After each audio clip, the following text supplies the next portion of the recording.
Social মিডিয়াতে একটি জিনিস খুবই ভাইরাল হয়েছে। সেখানে বলা হয়েছে দৌড়াও হাসিনা দৌড়াও, থেমে গেমে মেতেছেন নেটিজানরা।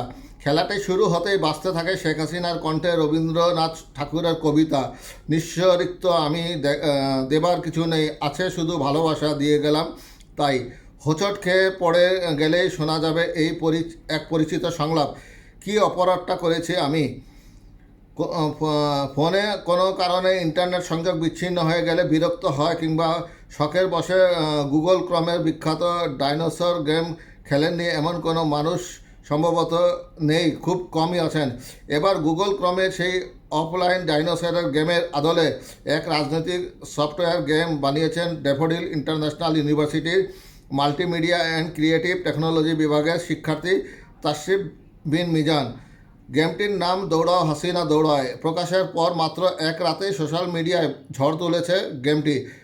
খেলেছেন কয়েক লাখ ব্যবহারকারী। নতুন এই সফটওয়্যার গেমে ডাইনোসরের স্থলে এবার দৌড়াচ্ছেন গত 5 বছরের আগস্ট ছাত্র জনতার আন্দোলনের মুখে পলাতক প্রধানমন্ত্রী শেখ হাসিনা। তিনি দৌড়াচ্ছেন ভারতের প্রধানমন্ত্রী নরেন্দ্র মোদী পিছনে, আর তাকে আটকাতে প্রতিপক্ষ হিসেবে রয়েছেন অন্তর্বর্তীকালীন সরকারের প্রধান উপদেষ্টা নোবেলজয়ী ডক্টর মোহাম্মদ ইউনূস। ডক্টর মোহাম্মদ ইউনূস হাতে বাঁশ নিয়ে অপেক্ষায় আছেন, যেন সুযোগ পেলেই আঘাত করতে পারেন। গেমে খেলোয়াড়দের কাজ হলো শেখ হাসিনার চরিত্রকে দৌড় করিয়ে বা সাথে থাকা প্রতিপক্ষের আক্রমণ এড়িয়ে যাওয়া। খেলাটি শুরু হতেই বাজতে থাকে শেখ হাসিনার কণ্ঠে রবীন্দ্রনাথ ঠাকুরের কবিতা, নিঃস্ব আমি রিক্ত আমি দেবার কিছু নেই, আছে শুধু ভালোবাসা দিয়ে গেলাম তাই। পথে সংগ্রহ করতে হয় তার বাবা শেখ মুজিবের ছবি দেওয়া বিশেষ কয়েন।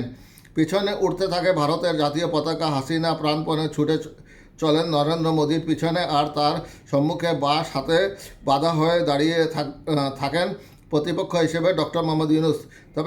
তবে গেমের আসল মজা খেলায় হেরে যাওয়ার পর দৌড়াতে গিয়ে বা কয়েন সংগ্রহ করতে গিয়ে হোঁচট খেয়ে পড়ে গেলেই শোনা যাবে এক পরিচিত সংলাপ, কি অপরাধটা করেছি আমি।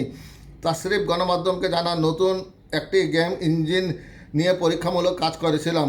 মিমের ধারণা মাথায় ছিল, তখনই ভাবলাম কেন না জনপ্রিয় ডাইনোসর গেমের আদলে একটি রাজনৈতিক সফটওয়্যার গেম বানানো যায়। এরপর মাত্র 8-10 ঘন্টার মধ্যেই তৈরি হয়ে যায় দৌড়াও হাসিনা দৌড়াও। তবে তাসরিফ এটিকে গেম বলতে নারাজ, বরং তিনি এটিকে ভাইরাল মিম হিসেবেই দেখছেন। তার ভাষায়, রাজনৈতিক ব্যক্তিত্বদের নিয়ে গেম বানালে সেটি কখনোই বাণিজ্যিকভাবে সফল হবে না। এটি মূলত মজা করার জন্য বানিয়েছিলাম, তবে জানতাম সোশ্যাল মিডিয়া ছড়িয়ে পড়ার মতো যথেষ্ট উপাদান আছে এতে। এই গেমটি শুধু হাসি তামাশার খোরাক জাগিয়েছে এমন নয়, বরং শুরু হয়েছে বিতর্ক। কারো কাছে এটি নিছক ব্যঙ্গাত্মক বিনোদন, আবার অনেকেই একে অসম্মানজনক বলে মনে করছেন। তাসরিফ জানান, গেম প্রকাশের পর থেকেই তিনি প্রচুর হুমকি পাচ্ছেন। কেউ বলছেন তার সামাজিক যোগাযোগ মাধ্যম অ্যাকাউন্ট বন্ধ করে দেওয়া হবে, কেউ বা গেমের সাইট হ্যাক করার হুমকি দিচ্ছেন।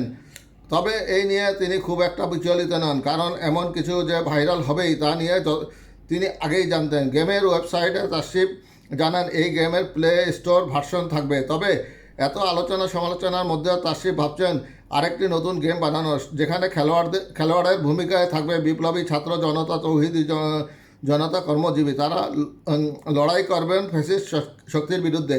তাসরিফ আরও জানিয়েছেন, সেখানে খেলোয়াড় চরিত্রের বিপরীতে শত্রুর ধাপে পর্যায়ক্রমে থাকবে হেলমেট ডিক, দুর্নীতিবাজ পুলিশ এবং ফ্যাসিস্ট পাতি নেতা।